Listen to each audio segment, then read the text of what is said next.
मेरा नाम शबनम है। मैं एक गांव में रहती थी। सुबह को सूरज खेतों के ऊपर ठहरता तो मेरे घर के आंगन में रोशनी का फर्श बिछ जाता। बाड़े में बंधी भैंसें मुंह ऊपर उठा के हंकार देती तो मुझे लगता जैसे वो भी मेरे साथ दिन की पहली दुआ मांग रही हैं। हमारे पास पैसों की कमी नहीं थी।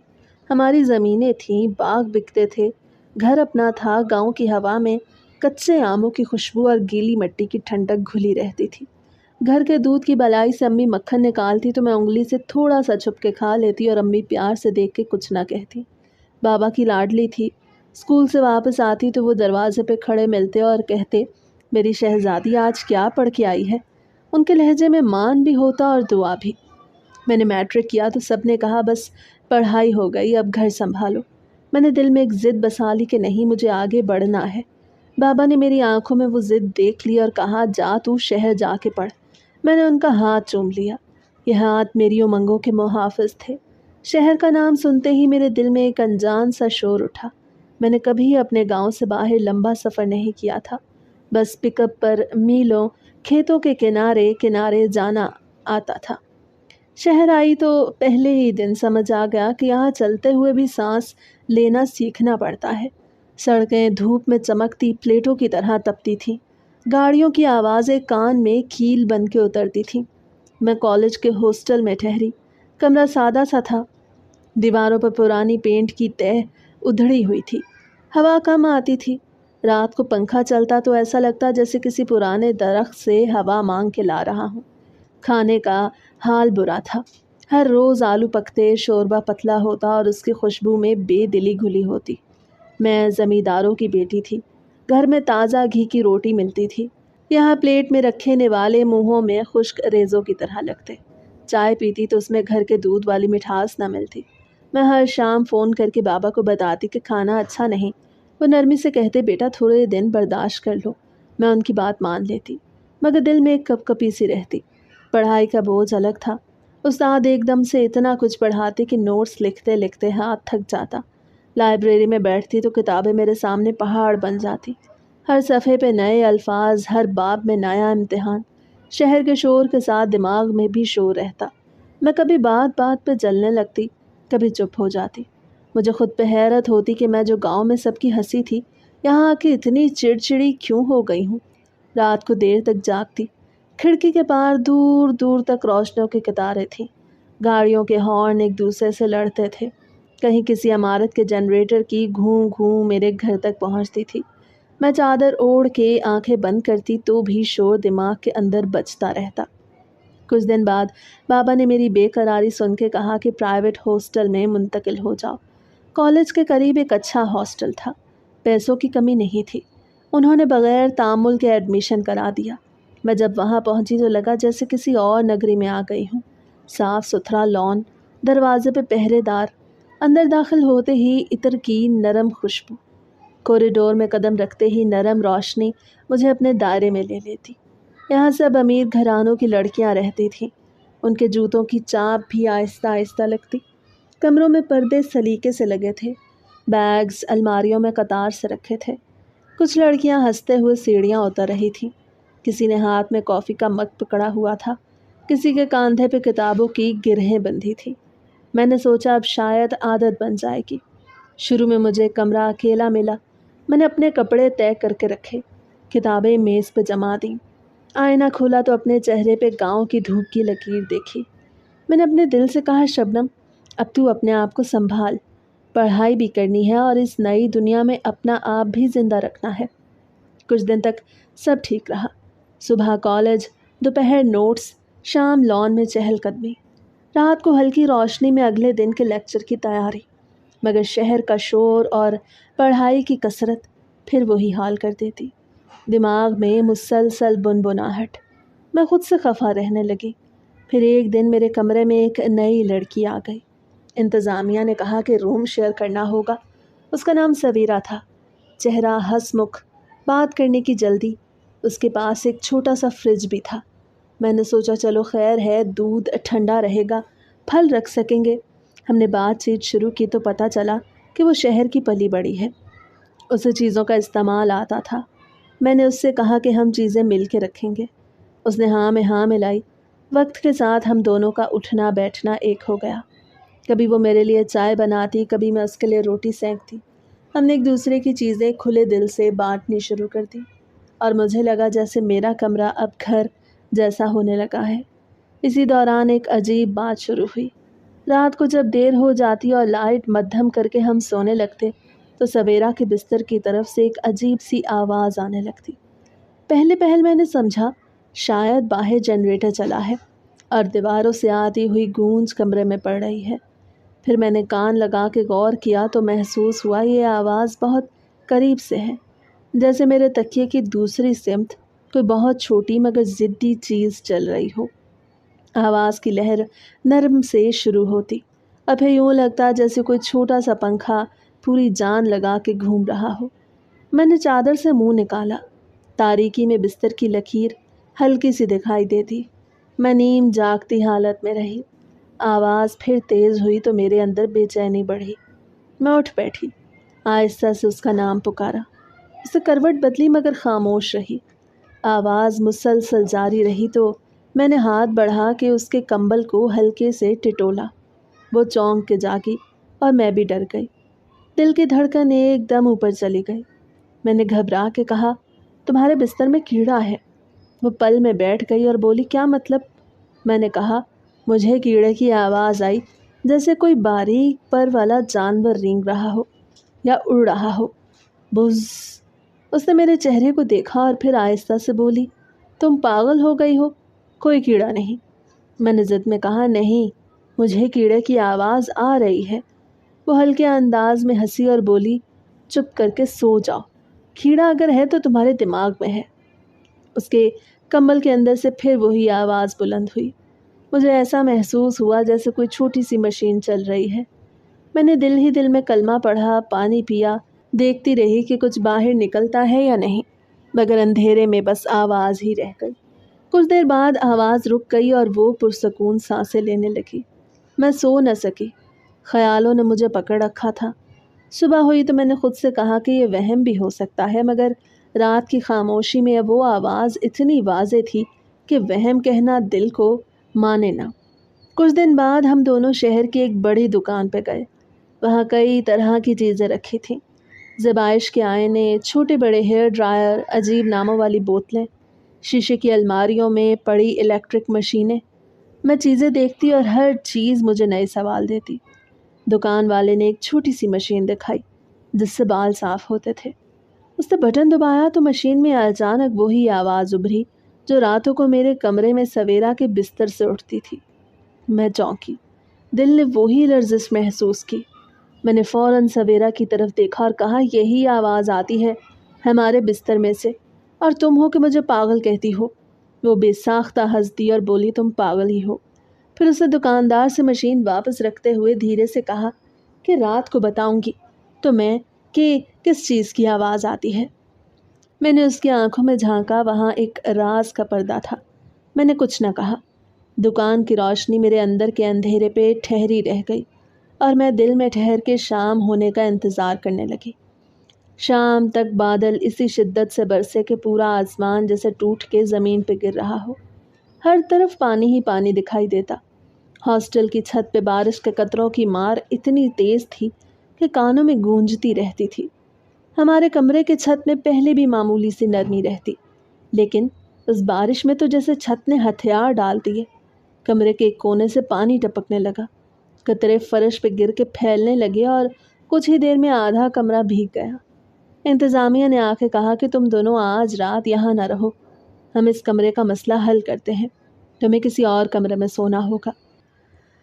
हमने अपनी चंद ज़रूरी कपड़े और किताबें उठाई और दूसरे कमरे में चले गए। दूसरे कमरे में 2 लड़कियां पहले से रहती थीं। दरवाज़ा खोला तो वहाँ एक अलग सा माहौल महसूस हुआ। कमरा साफ सुथरा था, दीवारों पे हल्की नीली रंगत थी और एक कोने में खुशबू वाला स्प्रे रखा हुआ था। उन्होंने हमें देखा तो हल्की सी मुस्कुराहट दी और कहा कि कोई मसला नहीं, अपना बिस्तर बिछा लो।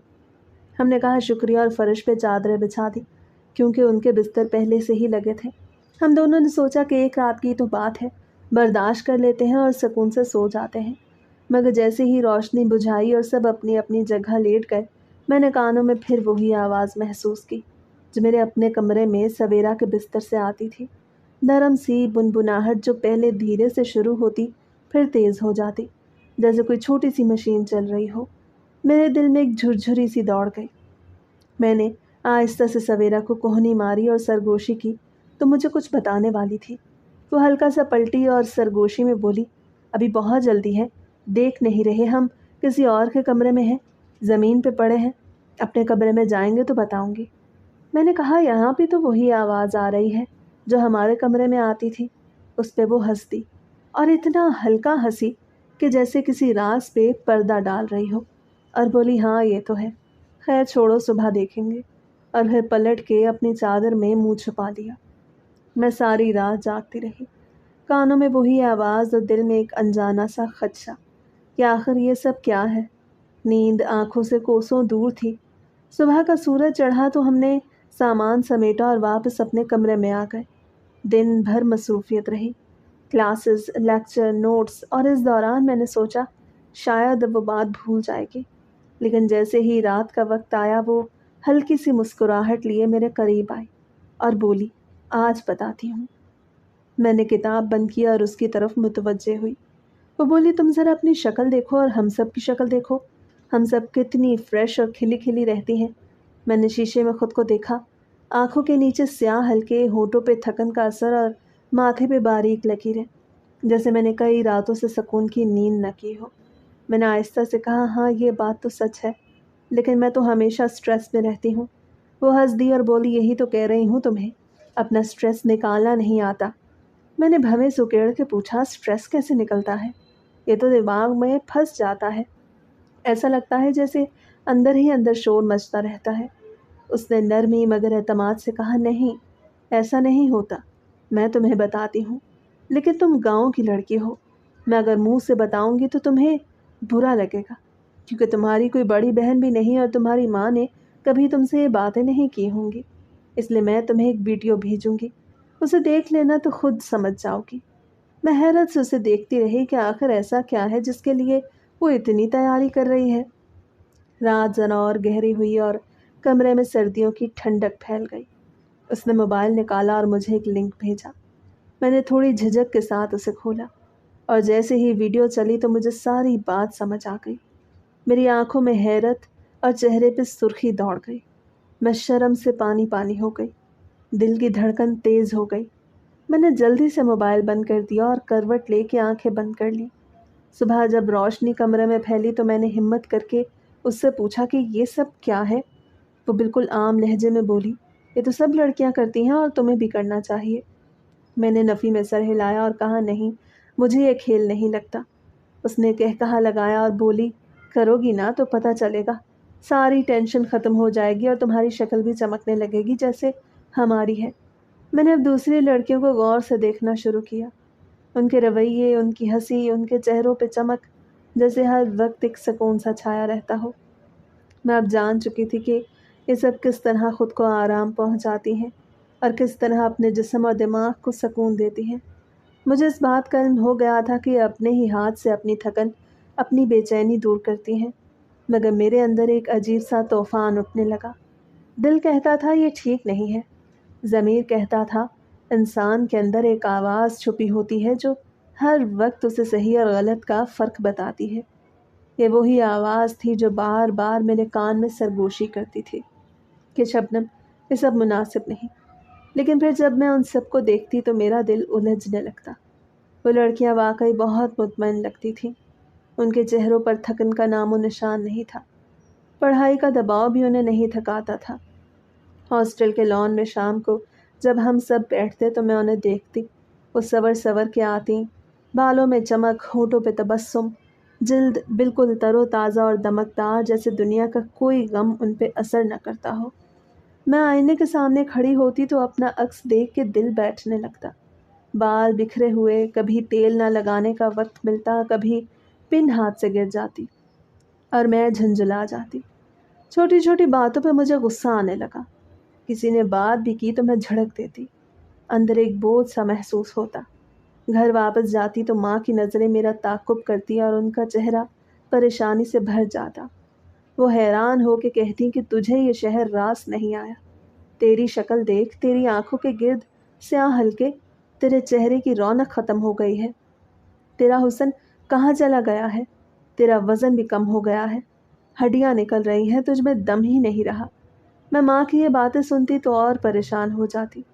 دل چاہتا کہ ساری کتابیں بند کر دوں اور گاؤں لوٹ جاؤں، مگر پھر بابا کا خواب یاد آ جاتا۔ وہ چاہتے ہیں ان کی بیٹی آگے پڑھے، میں ان کے خواب کو توڑ نہیں سکتی تھی۔ ایک دن ایسا آیا کہ سویرا اپنے گھر گئی ہوئی تھی اور میں ہاسٹل واپس جلدی پہنچ گئی۔ کمرہ سنسان پڑا تھا، سردیوں کا موسم تھا، شام ہوتے ہی اندھیرا پھیلنے لگا۔ اچانک لائٹ بھی چلی گئی، کمرہ مکمل تاریکی میں ڈوب گیا۔ میں پڑھائی کرنا چاہتی تھی مگر روشنی نہ ہونے کے باعث ممکن نہیں تھا۔ دل میں ایک انجانی گھٹن بھرنے لگی۔ میں بستر پہ بیٹھی سوچوں میں کھوئی ہوئی تھی کہ اچانک مجھے وہ ویڈیو یاد آ گئی جو سویرا نے بھیجی تھی۔ وہ ویڈیو جسے دیکھ کے میں نے اسے بے حیا کہا تھا اور انکار کیا تھا کہ میں ایسا کچھ نہیں کروں گی، مگر اس لمحے دل نے جیسے کہا کیوں نہ ایک بار دیکھوں یہ سب کیا ہے، شاید میرا دماغ بھی پرسکون ہو جائے، شاید یہ گھٹن ختم ہو جائے۔ میں نے اپنے ارد گرد دیکھا، کمرے میں مکمل تنہائی تھی، باہر بارش کی ہلکی ہلکی بوندیں گرنے لگی۔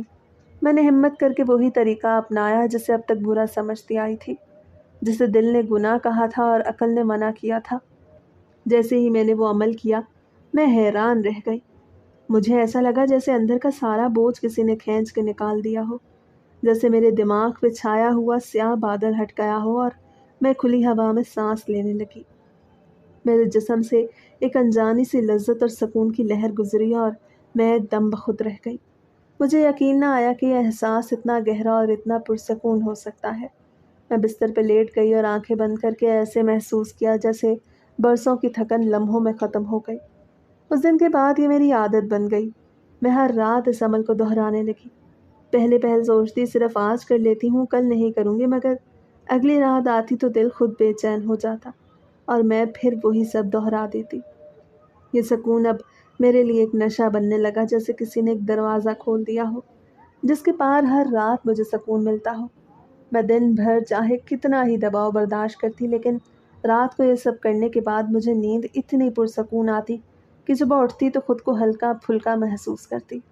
آئینے میں دیکھتی تو آنکھوں کے گرد کے حلقے کم ہونے لگے، چہرے پہ وہی چمک آنا شروع ہو گئی جسے ماں کہا کرتی تھی کہ یہ گاؤں کی دھوپ جیسی ہے۔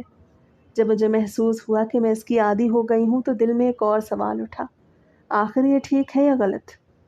میں نے انٹرنیٹ پہ سرچ کیا، مختلف ویب سائٹس کھولیں، کچھ جگہوں پہ پڑھا اس سے کوئی نقصان نہیں بلکہ جسمانی اور ذہنی دباؤ ختم ہوتا ہے۔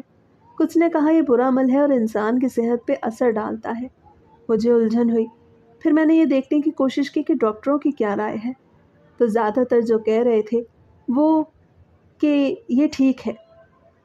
وہ مسلمان ڈاکٹر نہیں تھے، زیادہ تر انڈیا کے لوگ تھے جن کے انداز میں کھلا پن تھا، لیکن میں نے دل میں سوچا کہ شاید وہ ہمیں بہکانے کے لیے کہہ رہے ہوں۔ میں نے پاکستان کے بھی کچھ لوگوں کی رائے دیکھی مگر وہ کم تھی۔ آخرکار میں نے انگریز ڈاکٹروں کی رائے پوچھی جنہوں نے اسے ایک نیچرل امر کہا۔ وہ کہتے تھے کہ یہ انسان کے جسم کا ایک فطری تقاضا ہے اور اسے کرنے سے کسی قسم کا نقصان نہیں ہوتا بلکہ انسان ذہنی سکون پاتا ہے اور نیند بہتر ہوتی ہے۔ میں نے دل ہی دل میں ان کی بات کو مان لیا اور اپنی زندگی میں اس عمل کو شامل کر لیا۔ میں نے سوچا کہ یہ فطری ہے اور میرے سکون کے لیے ضروری ہے تو میں کیوں خود کو روکتی رہوں؟ اور پھر میں ہر رات اسے اپنی ایک عادت بنا کے اپنے اندر کے شور کو دبانے لگی، لیکن جتنا بھی اس چیز کو میں دبانے کی کوشش کرتی اتنی شدت سے واپس پلٹ کے آتی۔ پھر سوال کا جواب یہ ہوتا کہ سب کرتے ہیں، سب لڑکیاں کرتی ہیں، میں اکیلی تو نہیں کر رہی ہوں۔ جب فائنل پیپر قریب آنے لگے تو میری ٹینشن کئی گنا بڑھ گئی۔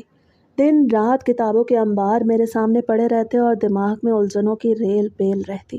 میں نے پڑھنے کی ہر ممکن کوشش کی لیکن جتنا زیادہ پڑھتی اتنا ہی زیادہ دباؤ محسوس ہوتا۔ مجھے لگتا تھا جیسے دماغ پھٹ جائے گا اور اعصاب جواب دے جائیں گے۔ ایسے میں وہ عادت جسے میں نے چھپ چھپ کے اپنایا تھا وہ اب میرا سہارا بن گئی۔ پہلے میں صرف انگلی کے ذریعے اپنے دل اور دماغ کا بوجھ ہلکا کرتی مگر اب جیسے وہ سکون کافی نہ رہا اور میں نے اپنے اندر ایک اور شدت محسوس کی۔ میں نے سوچا اگر باقی لڑکیاں مختلف چیزیں استعمال کرتی ہیں تو میں بھی کیوں نہ کچھ خرید لوں۔ चुनाचे मैंने भी हिम्मत करके एक खिलौना ख़रीदा जिसे वाइब्रेटर कहते थे। ये मेरे लिए नया तजर्बा था। उसमें मेरे काफ़ी सारे पैसे भी लग गए, लेकिन दिल ने कहा अगर सुकून मिलेगा तो ये पैसा बेकार नहीं जाएगा। सिर्फ सवेरा को मेरे बारे में पता था। वो भी बिल्कुल नॉर्मल अंदाज में पेश आती। उसके चेहरे पर कभी कोई तंज या शर्मिंदगी ना आती। वो कहती थी कि ये सब तो नॉर्मल है, सब करते हैं, कोई दूध का धुला हुआ नहीं होता। दुनिया के हर कोने में औरतें अपनी अपनी तरह से यही करती हैं। इस दौरान मैं एक बार गांव गई तो माँ ने मुझे देखते ही कहा कि अब तो बहुत खूबसूरत लग रही है। चेहरे पे तरोताज़गी है, रंग भी निखरा है और बाल भी संवरे हुए हैं। मैं ये सुन के खुश हो गई, लेकिन अगले ही लम्हे माँ ने गौर से मुझे देखा और कहा, ये तेरा पेट क्यों निकला हुआ लग रहा है?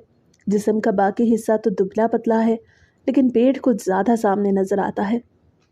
इस पर ज़रा ध्यान दे। औरत का निकला हुआ पेट मर्द को अच्छा नहीं लगता। मैं माँ की ये बात सुन के थोड़ा चौंक गई और कहा, आप ही तो अभी कह रही थी कि खूबसूरत लग रही हूँ। माँ ने मुस्कुरा के कहा, हाँ बेटा, खूबसूरत तो लग रही हो, लेकिन साथ साथ अपने जिस्म की बनावट का भी ख्याल रखो। फिर माँ ने एक और बात बताई कि मेरे लिए रिश्ता आया है। ये सुनते ही मेरे दिल की धड़कन तेज़ हो गई, लेकिन अंदर से मुझे कोई घबराहट ना हुई, क्योंकि जिसका रिश्ता आया था वो तो मेरा पसंदीदा था। वो हमारे गांव का रहने वाला शमशाद था। शमशाद ऐसा नौजवान था जिसे देखकर कोई भी लड़की पलक झपकना भूल जाए। कद लंबा, आंखों में एक अजब कशिश, चेहरे पे निखार और अंदाज में मर्दानगी।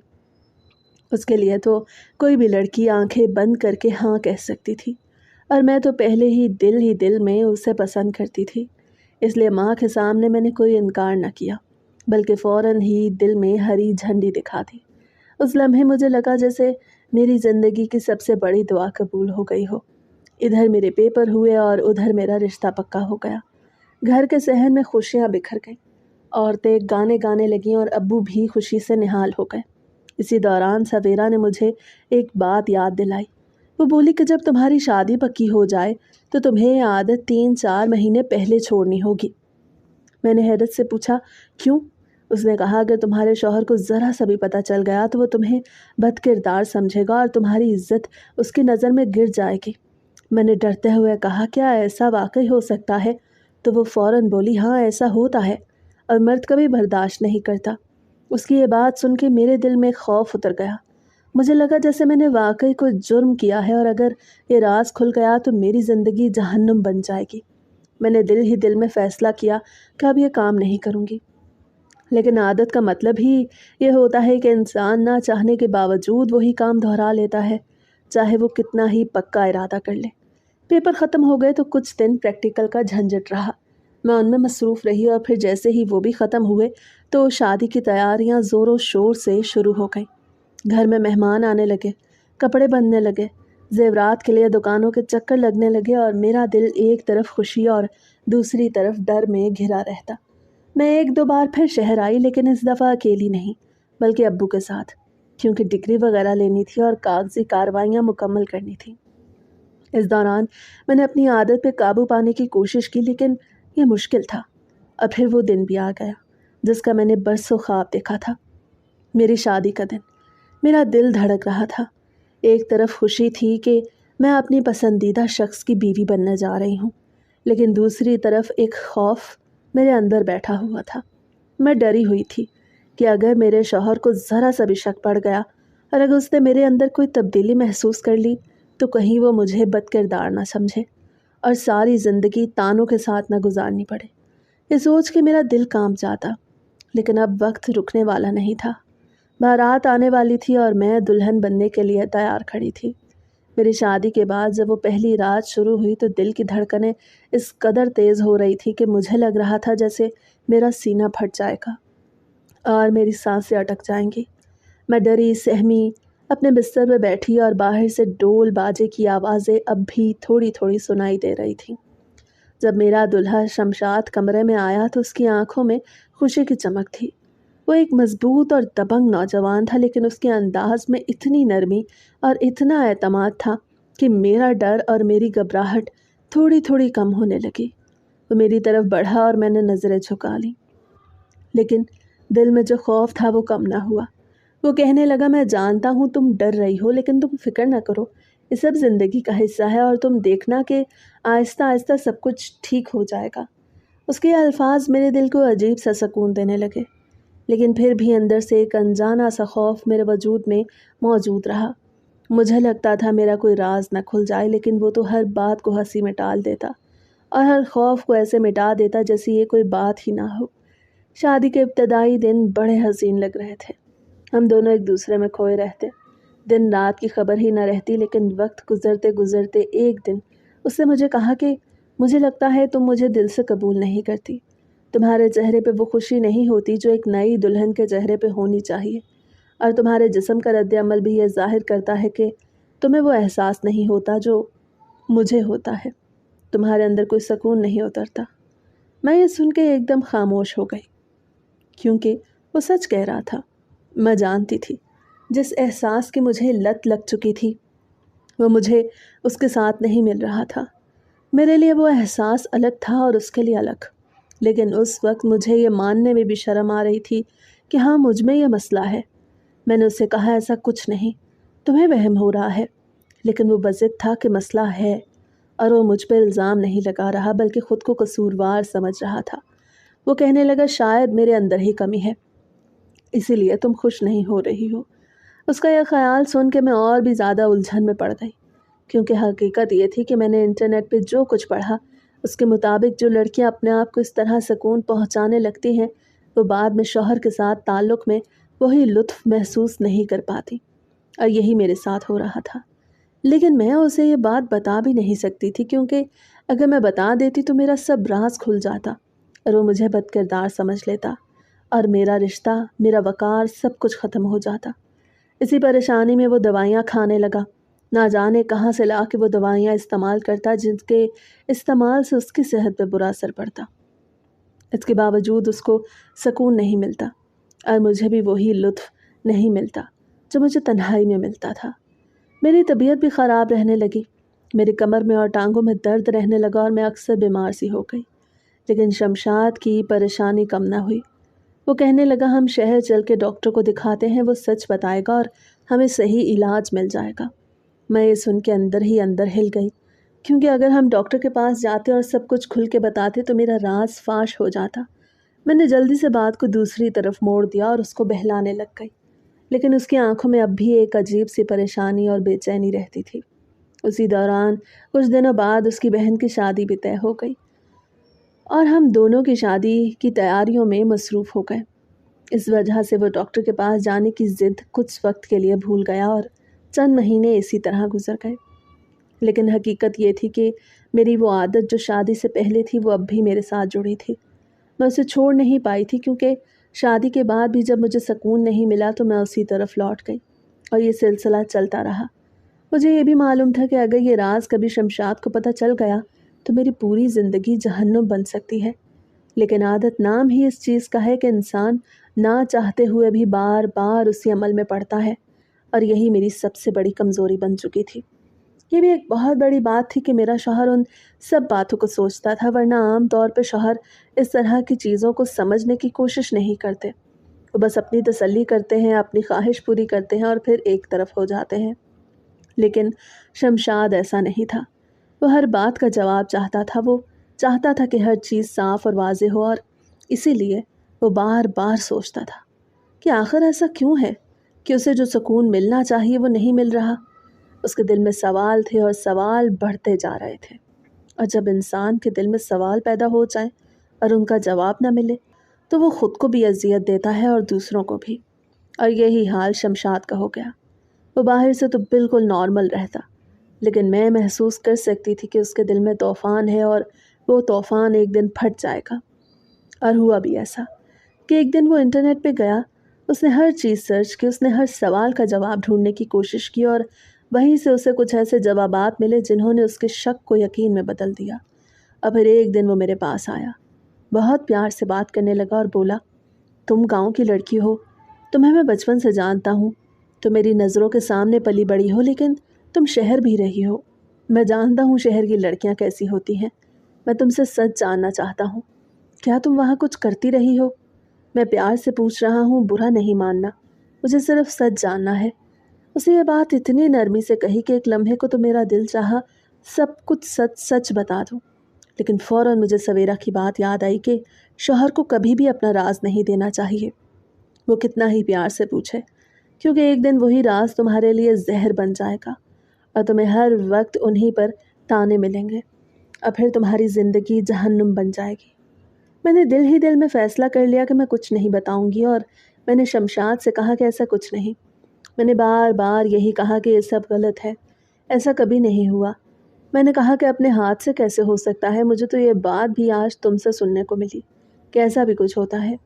میں نے اتنی معصومیت سے بات کی، اتنی سادگی دکھائی کہ آخر کار وہ مان گیا اور میرے جھوٹ کو سچ سمجھ بیٹھا، لیکن دل کے اندر سے میرا خوف ختم نہیں ہوا، کیونکہ میں جانتی تھی اگر کبھی حقیقت سامنے آئی تو سب کچھ ختم ہو جائے گا۔ اور پھر زندگی نے بھی ایک اور امتحان لینا شروع کر دیا۔ ہمارے ہاں اولاد نہیں ہو رہی تھی۔ شمشاد کو لگتا تھا کہ جب تک میں یہ سب کچھ چھوڑوں گی نہیں تب تک بچے نہیں ہوں گے۔ وہ عجیب سا یقین بنا بیٹھا تھا اور میں لاکھ کہتی رہی کہ اس کا اس سب سے کوئی تعلق نہیں، لیکن وہ نہیں مانتا تھا۔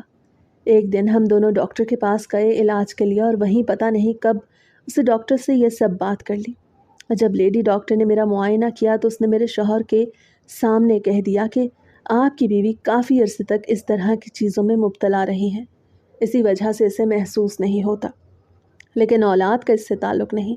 اولاد ہو سکتی ہے، اور بس وہی لمحہ میری زندگی کا سب سے برا لمحہ تھا، کیونکہ اب میرے پاس جھوٹ بولنے کے لیے کچھ نہیں بچا تھا۔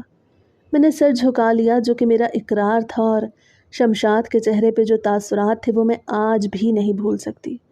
اس نے پورے راستے مجھ سے کوئی بات نہ کی، گھر آ کے بس اتنا کہا کہ تم نے مجھے دھوکہ دیا، تم ایک بری لڑکی ہو، تم پاک باز نہیں ہو، تمہارا کردار خراب ہے، تم نے صرف یہ نہیں کیا، پتہ نہیں کیا کیا کیا ہوگا۔ ہاسٹل کی لڑکیاں ویسی ہی ہوتی ہیں، اور میں تمہیں ایک معصوم سمجھتا رہا۔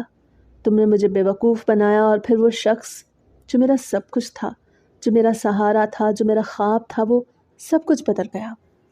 اس کی محبت، اس کا پیار، سب کچھ ایک پل میں ختم ہو گیا، اور میرے لیے صرف رونا رہ گیا اور کچھ نہیں۔ یہ سب کچھ میرے لیے کسی قیامت سے کم نہیں تھا۔ میرا وہ شوہر جو مجھے اپنی جان سے زیادہ عزیز تھا، جس کے ساتھ میں نے اپنی ساری زندگی کے خواب بنے تھے، وہ مجھ پہ بھروسہ کرنے کے بجائے مجھے ایک بد کردار لڑکی سمجھنے لگا تھا۔ میں چاہتی تھی کہ زمین پھٹ جائے اور میں اس میں سما جاؤں۔ میں سوچتی تھی کہ کاش میں نے کبھی وہ سب نہ کیا ہوتا، کاش میں نے سویرا کی بات نہ مانی ہوتی، کاش میں نے اپنی تنہائی دور کرنے کے لیے کوئی اور راستہ نکالا ہوتا، لیکن اب یہ سب کاش میرے کسی کام کے نہیں، کیونکہ اب حقیقت میرے سامنے تھی، اور یہ حقیقت بہت تلخ تھی۔ شمشاد کے چہرے پہ جو نفرت اور غصہ میں نے دیکھا وہ میری روح کو چیر گیا۔ اس کا وہی انسان جو مجھے ڈر کے وقت سہارا دیتا تھا، جو میری ہر مسکراہٹ میں اپنی خوشی ڈھونڈ لیتا تھا، وہی انسان اب مجھے یوں دیکھ رہا تھا جیسے میں نے اس کے ساتھ کوئی بہت بڑا دھوکہ کیا ہو۔ گھر میں عجیب سا ماحول بن گیا۔ وہ مجھ سے بات نہیں کرتا تھا، اور اگر کرتا بھی تو سخت لہجے میں کرتا۔ میں کوشش کرتی کہ اس کے قریب جاؤں، اس سے بات کروں، اسے سمجھاؤں، لیکن وہ ہر بار مجھے ٹال دیتا یا پھر یہی کہتا کہ تم جیسی لڑکیوں پہ بھروسہ نہیں کیا جا سکتا۔ میں اندر ہی اندر ٹوٹ رہی تھی، دن رات روتی رہتی تھی۔ مجھے اپنے ماں باپ یاد آتے تھے، لیکن ان کو یہ سب کچھ کیسے بتاتی کہ میرا شوہر اب مجھ سے نفرت کرنے لگا ہے، حالانکہ وہ بھی یہی سوچتے کہ قصور میرا ہی ہوگا، کیونکہ وہ مجھے معصوم اور سیدھی سادھی سمجھتے تھے۔ میں نے اپنی زبان پہ تالا لگا لیا اور دل میں بس اللہ سے دعا کرنے لگی کہ میرا شوہر مجھے معاف کر دے اور مجھے دوبارہ وہ عزت اور محبت دے جو پہلے دیا کرتا تھا، لیکن وہ لمحے پر مجھے اپنی بد کرداری کے تانے دیتا رہتا۔ میں برداشت کرتی رہتی کیونکہ میرے پاس کوئی اور راستہ نہیں تھا۔ کبھی کبھی اپنے دوستوں کے سامنے بھی طنز کر دیتا اور کہتا کچھ لڑکیاں ہاسٹل جا کے بگڑ جاتی ہیں اور وہ سیدھی نہیں ہوتی۔ میں سن کے اندر ہی اندر جلتی رہتی، لیکن خاموشی اختیار کر لیتی، کیونکہ بولنے کا مطلب مزید الزام سہنا تھا۔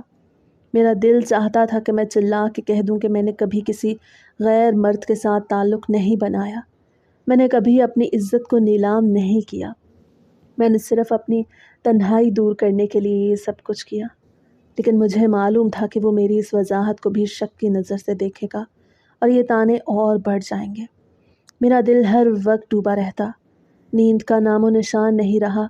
दिन को भी रात की तरह अंधेरा महसूस होता और मैं अपने रब के सामने गिड़गिड़ा के रोती कि या अल्लाह मेरी इस गलती को ढांप ले और मेरे शौहर के दिल में मेरे लिए दोबारा मोहब्बत डाल दे।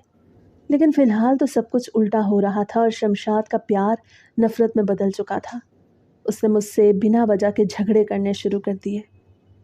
शुरू में मैं बहुत रोई, हर बात में आंसू निकल आते, लेकिन वक्त के साथ साथ जब हर रोज़ ताने सुनने को मिले, जब बार बार बदकिरदार कहा जाने लगा, जब बग़ैर किसी कसूर के किरदार पे वार किया गया, तो अंदर एक आग सी जलने लगी। मैं भी अब उस सब से थक गई थी। उसकी बातों का जवाब देने लगी। गुस्सा मेरे लहजे में आने लगा और यूं हम दोनों के बीच एक दीवार खड़ी हो गई। हम एक ही छत के नीचे रहते हुए भी एक दूसरे से दूर रहने लगे। बातचीत सिर्फ घर वालों के सामने होती ताकि कोई शक न करे, वरना कमरे में पहुंचते ही दोनों अपनी अपनी दुनिया में चले जाते।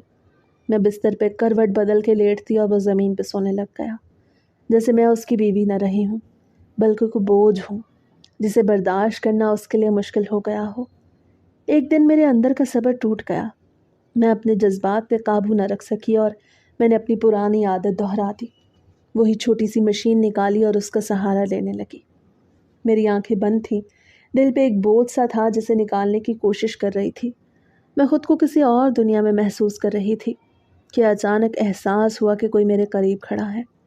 मैंने आंखें खोली तो देखा शमशाद मेरे ऊपर खड़ा है। उसकी आंखों में गुस्सा, नफरत और हकारत थी। उसने कहा, लानत है तुम पर। तुम्हारी यह हरकत देख के मेरा दिल तुमसे हमेशा के लिए भर गया है। मैं तुम्हारी शक्ल भी नहीं देखना चाहता। अगली सुबह उसने मुझे मेरे मेके भेज दिया। मैं खाली दिल और खाली आंखों के साथ वहाँ पहुँची। घर वालों ने फ़ौरन महसूस कर लिया कि कोई ना कोई बात ज़रूर है, लेकिन मैं कैसे बताती, किस तरह ज़ुबान खोलती और सब कुछ बयान करती। ना वो कुछ बता रहा था, ना मैं कुछ कह पा रही थी। चंद दिन बाद घर वाले और रिश्तेदार समझने लगे कि शायद मसला सिर्फ औलाद ना होने का है। वो सब मुझे समझाने लगे कि सब्र करो, औरत को बर्दाश्त करना चाहिए, घर बचाने के लिए बहुत कुछ सहना पड़ता है और इस तरह के छोटे मोटे झगड़े हो ही जाते हैं। उन्होंने मुझे समझा बुझा के वापस भेज दिया और शमशाद को भी समझाया, लेकिन वो अब बदल चुका था। उसे साफ कह दिया कि पहले मैं तुम्हारी फिक्र करता था, अब नहीं करूँगा। अब मैं बस अपना काम निकालूंगा, तुम्हारे काम से मेरा कोई लेना देना नहीं। लेकिन अगर दोबारा मैंने तुम्हें वो काम करते देखा कि मुझे पता चला कि तुमने ऐसी हरकत की है, तो मैं तुम्हें कभी माफ़ नहीं करूँगा।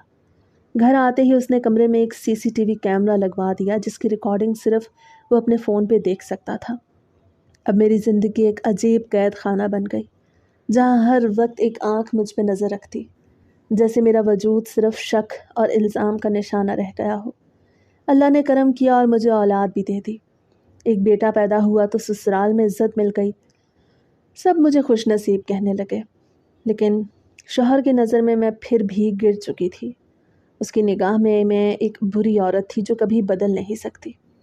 मैं उससे कहती कि मैंने सब कुछ छोड़ दिया है, मुझ पे भरोसा करो, लेकिन उसका जवाब हमेशा यही होता, औरत एक दफ़ा गिर जाए तो कभी नहीं उठती। वो सुबह उठते ही सबसे पहले कैमरे की रिकॉर्डिंग चेक करता, शाम को घर आता तो रिकॉर्डिंग देखने के बाद ही मुझसे बात करता। मैं महसूस करती कि मैं अपनी ज़िंदगी में ही कैद हूँ और जिस शख्स से मैंने सबसे ज़्यादा मोहब्बत की, उसी की नज़र में मैं सबसे ज़्यादा नीचे गिर चुकी थी। और यही एहसास मेरी रूह को हर दिन मार रहा था। एक दिन मुझे पता चला कि शमशाद का किसी और औरत के साथ ताल्लुक़ चल रहा है।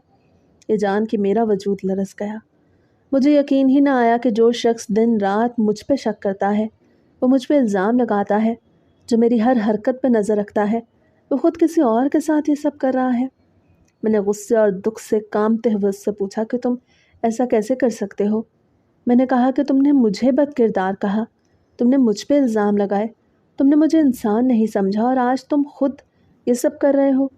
उसने बेशर्मी से हंसते हुए कहा कि मैं मर्द हूँ, मैं जो चाहूँ कर सकता हूँ। तुम भी तो औरत हो के अपनी मर्ज़ी करती रही हो, तो अब अगर मैं करूँ तो तुम्हें क्यों बुरा लग रहा है? उसकी ये बात सुन के मेरा दिल जैसे फट गया। मैंने कहा, तुमने मुझ पर झूठे इल्ज़ाम लगाए थे, मैंने कुछ नहीं किया और तुम हो के खुलेआम बेहयाई कर रहे हो। उसने बेहिसी से कहा, हाँ करता हूँ, मेरी मर्ज़ी है, कोई कुछ नहीं बिगाड़ सकता। उस दिन के बाद मैं अंदर से मज़ीद टूट गई। मेरा दिल चाहता था कि मैं चीख चीख के सबको बताऊं कि असल गुनहगार वो है, लेकिन मैं चुप रही क्योंकि जानती थी कि माशरा फिर भी मुझे ही इल्ज़ाम देगा। मैं उसके सामने मज़ीद तल्ख़ होने लगी, हर बात पे जवाब देने लगी। कभी कभी तो लगता जैसे मैं खुद से भी लड़ रही हूँ। मेरे अंदर सुकून नाम की कोई चीज़ न रही थी। उसने मुझ पे कैमरे लगा रखे थे, लेकिन खुद रात रात भर फ़ोन पे बातें करता, बाहर बहाने बना के जाता और वापस आता तो ऐसे जैसे कुछ हुआ ही ना हो। मैं सोचती कि एक ऐसी ज़िंदगी है जहाँ ना इज़्ज़त है, ना मोहब्बत, ना भरोसा, बस एक घर है जहाँ रोज़ लड़ाइयाँ होती हैं। हमारे दरमियान रोज़ झगड़े होते थे। वो दिन एक नया तूफ़ान लेके आता था। कभी वो चीखता था, कभी मैं चीखती थी, कभी घर वाले बीच बचाव करते थे, कभी हम दोनों थक के चुप हो जाते, लेकिन कुछ देर बाद फिर लड़ाई शुरू हो जाती, जैसे हमारे रिश्ते में सुकून की कोई गुंजाइश ही ना हो। कभी कभी हालात इतने बिगड़ जाते कि मुझे लगता अब सब ख़त्म हो जाएगा, लेकिन फिर वो कह देता कि हम तलाक नहीं देंगे, क्योंकि हमारे ख़ानदान में तलाक को बुरा समझा जाता है। और मैं भी कहती कि अगर मेरे माँ बाप का ख़याल ना होता तो मैं कब की ये सब ख़त्म करके जा चुकी होती, लेकिन उनकी इज़्ज़त की वजह से सब सह रही हूँ। यूं ही वक्त गुजर रहा है, एक दिन लड़ाई, एक दिन थोड़ी सी खामोशी, फिर लड़ाई, फिर तलखियाँ और फिर वक्ती सुलह। कभी हम चंद लम्हों के लिए काम जोड़े की तरह ठीक हो जाते हैं, लेकिन फिर कोई बात आ जाती है और हम दोबारा एक दूसरे को जहर उगलते हैं। मेरी ज़िंदगी एक ऐसे दायरे में फंस गई है जिसका ना तो कोई आगाज़ है, ना कोई अंजाम, बस एक ना ख़त्म होने वाला सिलसिला है जिसमें मैं हर दिन थोड़ा थोड़ा मर रही हूँ।